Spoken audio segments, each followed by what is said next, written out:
Started. Hi everybody, how are you doing today? Welcome to Scars and Makeup. I'm your host Shantae Williams, and I have right here a guest of mine. His name is Jarvis, aka Flow Money. I know you guys probably know who he is. He's all over Facebook, Instagram, Twitter. I think any other social media that's available, he's there. His crazy self. Super dope. He's very funny. Thank you, appreciate that. I have a few questions that I want to ask you, Flow Money. Let's get it. All right. When you first heard the word Scars and Makeup, what were your thoughts? Well, personally, I thought it was just telling somebody's story about how they trial and tribulations and how they still surpass all of that and was able to be some type of successful within all the trial and tribulations that they went through and stuff like that. Dope. Okay, so my next question to you is, what does Scars and Makeup represent to you? To me, it's kind of like the same thing. It's just like how you can make up, just because you might have had a bad life or you might have had it rough growing up, don't mean you can't make the best out of your situation. I've seen people come from little to nothing and become more than most. You feel me? Right. That's what it means to me. That's the first thing I thought about it. Am I right? Yeah, no, you're right. Absolutely. I don't know if you've seen the video. But yeah, I see. When I did my video, yeah. Scars and Makeup is not a wrong answer. Mm-hmm. So you're right. There's no wrong answer with Scars and Makeup. So tell me a little bit about you, your story, and your lifestyle. Well, I grew up on the east side of Harlem. In a little house, it's a house across the street from Wagner Projects. But it's I always grew up in Wagner Projects, that's where everybody's at, so I was over there, you feel me? Okay. So, I just always been outgoing, funny and everything, even in school, I used to get in trouble. You was a class clown? Yeah, okay. All of that, I ain't get into fights and all that stuff like that, because I was cool with everybody, but I might have got in trouble for just playing too much. Right. You know what I mean? And the teachers used to get even madder because, when I wouldn't do none of the work because I'd be playing in class, but the moment they give out a test, I'm passing it. That's what's up. That's dope. They'll get even madder at stuff like that. Yo, this little... Right. I know they like this little motherfucker. Right. You feel me? So, I just started doing that. And then that's when the social networks came along, Instagram. Before they had video on Instagram, I used to just post funny pictures and stuff. It might be little apps where I could put my faces on bodies and stuff like that, make people laugh and stuff like that. So I always did that. Then Vine came out. Right. So I'm oh, now I get to be a fool on camera. I get to record this on stuff. 100, so, it was doing good. And then I had left Instagram alone for a little while, so I messing with Vine. Then Instagram made video right after that, and it was for 15 seconds. Right? I'm oh, nah, I'm going back to Instagram now, So I feel I should have stayed on Vine though, because I would have been one of them people who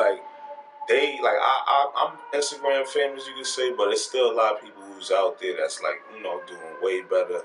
That I still want to reach up to there, right? But I'm working at it. Right, absolutely. So now I just, the first video of mine that ever went viral, it was when the Jordans came out, the Black Gammas. If you don't know, those are the 11s. Yeah, the 11s. Yeah. Mm-hmm. And everybody was online on House of Hoops on 125th Street at 5 in the morning. I was just coming from the club. I went to the seafood spot. We ate. I was already drunk. This was my man's birthday. I'm look at all these people online. Right. So I stuck my foot out the car window and rolled by. Y'all online waiting for these? My man told me, yo, they on the line for them drinks you got on right there. I'm word? What? Put my foot out the window. And that, I went to sleep with probably 50 likes. I woke up, I had 500 signed likes. Wow. Everybody was texting me yo, that video is everywhere right now. Ended up getting about 1,300 likes. That was my first video to get that many likes. Okay. So after that, I was just kept it up. I kept playing and playing, and it just kept growing from there. I started getting a bunch of likes.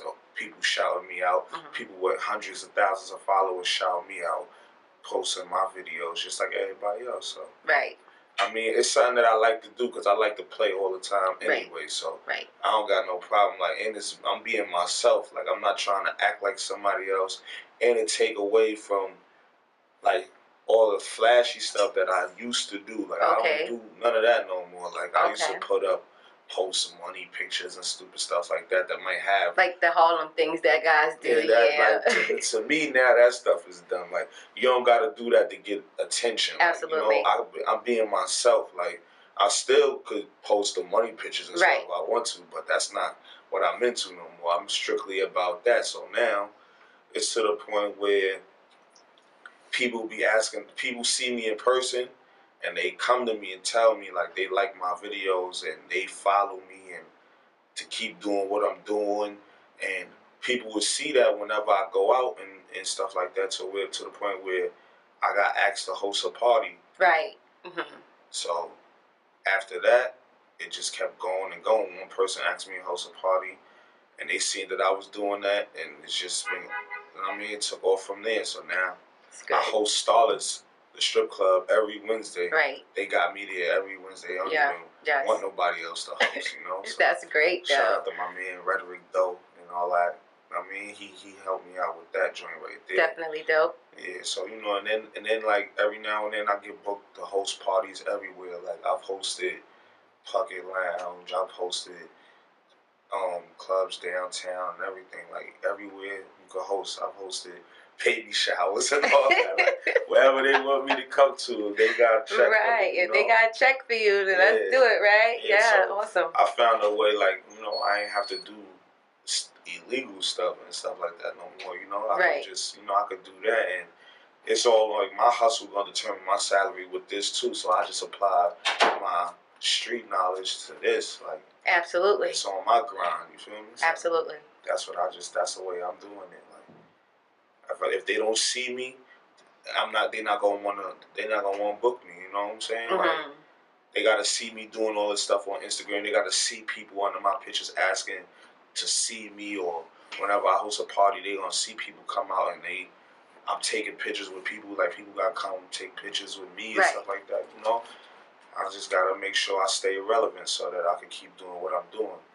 You know, so now after I've done all of that, it's going to another step. What I really want to do, I really want to go into acting and TV. I really don't want to do stand up too tough, even though I love to watch stand up. That was actually one of my next questions, because to me you're so funny that I can actually see you on the stage just saying some funny shit. I be thinking of stuff to say all the time for stand up, but I feel like when I do it, I want to do it right. Like, I don't want to do it with, like, go in one of them little side bars with 5 people in the crowd. And, you know what I'm saying? When I do it, I want to do it, like, big to where, like, I'm gonna make these people laugh. I know I can do it, but I just want to make sure I can do it right. So until then, I'm gonna practice my craft so I'm really confident in what I'm doing, and then I'm gonna just go out there. Like, I'm really want to jump in like a shark. Like, I'm not I'm not trying to crawl before I walk. I jump in the pool. Like, you know what I'm saying? Absolutely. So that's the way I want to do it. But yeah, I want to do that too. So now I got hooked up with Dame Dash, a rapper named Smoke Dizza from Harlem. I don't know if you know him, but me and him, we cool through a mutual friend or whatever, and he liked my videos on Instagram too. Before I even met him personally, he already knew me. Like, I don't know if y'all know him, but he's real popular. Like, right now, he's out in Paris on tour and stuff like that. He's going to, like, overseas rapping and stuff like that. So he brought me to Dame Dash. Dame Dash was shooting a movie. Yo, Dame, this guy's funny and all that. We need to get him in the scene. So Dame like, yeah, we're going to see how funny he is right now. So they sat me at a table with 4 other people. One of them was Smokey, the comedian. I know him. I know him very well. He's hilarious. So, you know what I'm saying? And he's from my hood too. Yeah, he's from Harlem. We know each other, but he don't know me for being like funny like that. So when he seen me there, he was surprised too. So they like, yo, y'all got to roast on each other, and you know what I'm saying? The 2 best people is going. You know what I mean, we're gonna let y'all know what's up. Like, so I just was sitting there. I'm looking at all of them before the cameras even start rolling, getting my jokes together. Like, I'm gonna roast these niggas. Like, so camera started rolling, and I just started doing my thing. But you know what I did? I knew Smokey was the funniest one, so I started going at him first. Right. Like, you know how you go, when you around a bully or a little bad kid. Yeah, you got to beat that one you up. You start first. with the little bad kid first, so they won't bother you that day. That's right. You know that? Yeah. So that's what I did. I started with Smokey, and he just was snapping on everybody else. So it looked like after a while, like I went at him, and I seen that he was just gonna cook them. We started jumping everybody else, like so. Wow, I wish I was there for that. Yeah, that was hilarious. So that's gonna be in the first movie. It's called Low Siders. Okay. They're gonna do that. But I just heard the other day that he might put that into like a series. Okay. He might chop it up and make it into like episodes and stuff like that. So I know I'm in one of the scenes. So that was the first one. Dame liked it. I had him laughing or whatever. So I was called back to do another movie. Awesome. Yeah, called Too Honorable. So I played a dirty detective in that one. Like, so how you felt about playing the role of a cop? But I was a dirty cop. So all right. Well, a dirty cop. How was that? That was funny because it was like I get to do what I feel cops should do anyway. Like, I can't wait. They need to do it anyway. Like, they need to listen. It's stuff out here to do. Also, there's other crimes we really need to worry about. You don't worry about the drug dealers like that. If anything, you can make some money with them. Like, you feel me? Like, you know what I'm saying? Like, I understand what you're saying. Yeah, like that's how I felt anyway. So I just took that. Like, I really was like, yeah. So did you really make that role yours? Like, yeah, Cameron is in the movie too. So, okay. I got to arrest him. Right? I arrested him. We was arguing with each other, and I ain't gonna tell y'all too much about it. But all right, but let me just ask you: was it a funny scene? Yeah, it was funny. Okay. Because it's like, because it's you. I have to do with something funny when it's you. Yeah, I know that funny. for sure. We made it funny. The scene was funny because it's like he didn't come holler at me, and he hustling out there. Right. So you wanted your money, right? Now you're gonna get locked up since you ain't. It's like extortion. Right. Exactly. So okay. So moving forward from that, knowing the fact that we pretty much came from the same era and the same environment, knowing the fact that you applied those hustling skills to what you're doing now, which is comedy and you're acting and things like that, how does it make you feel as a man now that you're an adult and knowing what you've done then and how far you've become now? Well, I feel good because it's like I've like God forbid, I hope nothing catches up with me and all that, but I never did no jail time. I was one of the lucky ones that I've always dabbled in the streets and stuff like that, but I never ran into no type of, no bad police contact. I never had to do no jail time and stuff like that. So I feel like God blessed me with a chance to get out of that completely, and that's why I'm trying to take full advantage of it. Right. If He gave me a sign, so I'm just gonna run with it. Right. I've always wanted to do it, but I never got to do it on this type of level. I was never in no movies and stuff like that. When I was young, I tried out for little acting scenes and stuff like that, but I never really got it. Like, I did a play for school and stuff like that, but not for whenever I went audition for something, I never really got it. So did you feel like back then that you should have got it? Yeah, because I really wanted to do it when I was young, and it was to a point where I felt like they're not paying attention to you. They don't recognize your talent. Yeah, so then I just stopped doing it. Then I was completely in the streets. Right. So would you say that was an actual discouragement from being in school and them not recognizing your talent right now? I mean, back then, as to opposed to right now. No, I just feel like if this take off how it's really supposed to take off, that them people that could have helped me back then is gonna regret it. Like that. Right. I agree. That young kid. I agree. I remember him. You know what I'm saying? Like that's what I feel like. I could because now with the Instagram and stuff like that, it gave me like a second win. Like it made me want to take another whack at it. Right. And now it's better for me now, so it's working now. That was my next question. And I got more knowledge about stuff, and I got broader horizons. Like I could talk about more stuff now. Like I could make different genres and people laugh and stuff like that. So, and another thing that I don't do, like I try to stay away from the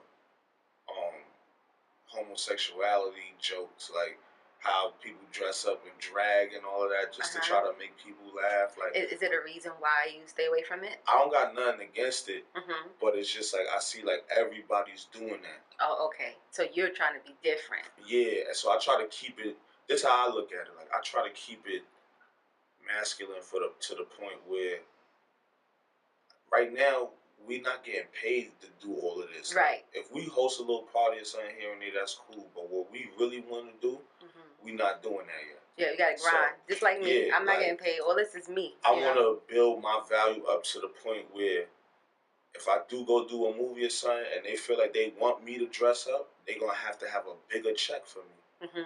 You feel me? Because if I'm doing it before I even get no money, they gonna be like, "Oh, nah, we get him to dress up like a girl for nothing." Absolutely. You feel me? I agree. Yeah. But I want to be better actor than all of them, and then they still gonna feel like, "Damn, we might want him to put." Like, cause I'll do it. It's funny. Like, as long as I ain't kissing no man and stuff like that, that's cool. Right. So, but they want me to dress up.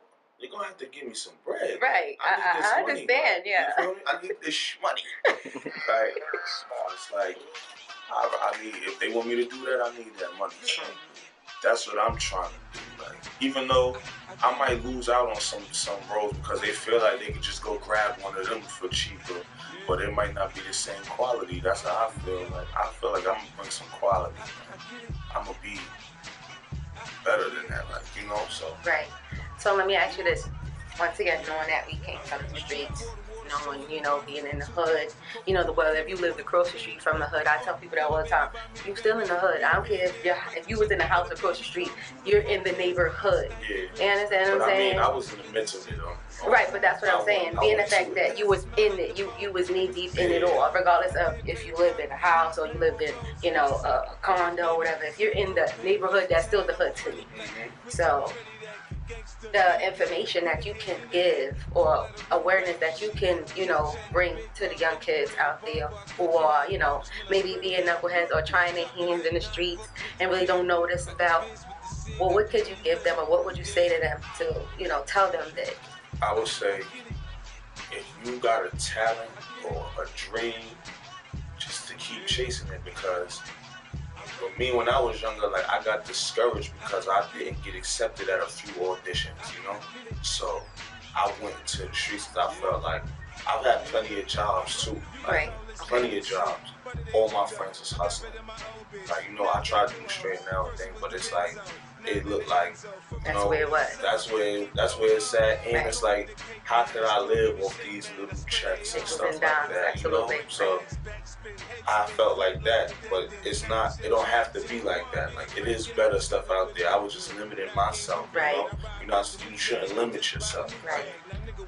Chase your dream. Like, if you really want to do that, don't stop doing it, because it's going to work out in the long run, especially the way things are now, the way social media is. It's easy to get in contact with a lot of people that you need to get in contact with. Like, so, just keep at it. That's it. That's dope. Now for you, like I've actually met you.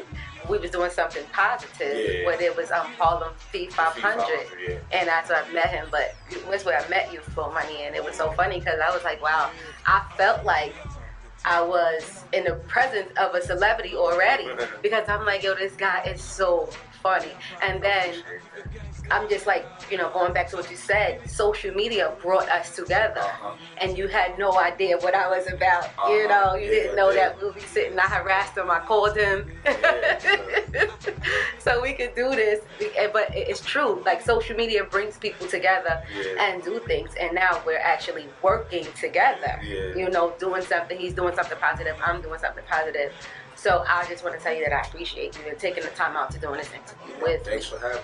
So thank you so much. But because it's helping either way. Like, even if, like, I like that you starting off this thing right here. Like, even if it don't get shown to millions of people, like, it could be 100 people that never heard of me before. You putting them on to me. So absolutely. Appreciate that. And they might know somebody that can help me out. Absolutely. In the field that I'm in. Absolutely. You know what I'm saying? So it's helping each other either way. Love. It's One all hand's love. washing the other. That's right. Absolutely. Well, like I told you guys earlier, Funny Flow Money. Thank That's my new joint. Funny Flow Money. you. Dope. Vine, Instagram. I want him to do a Facebook skit. Dope, super dope. Check him out. Underscore Flow Money. No, Flow Money, FLOWMONEY, 2 underscores on the end. That's Instagram. Twitter is the same thing.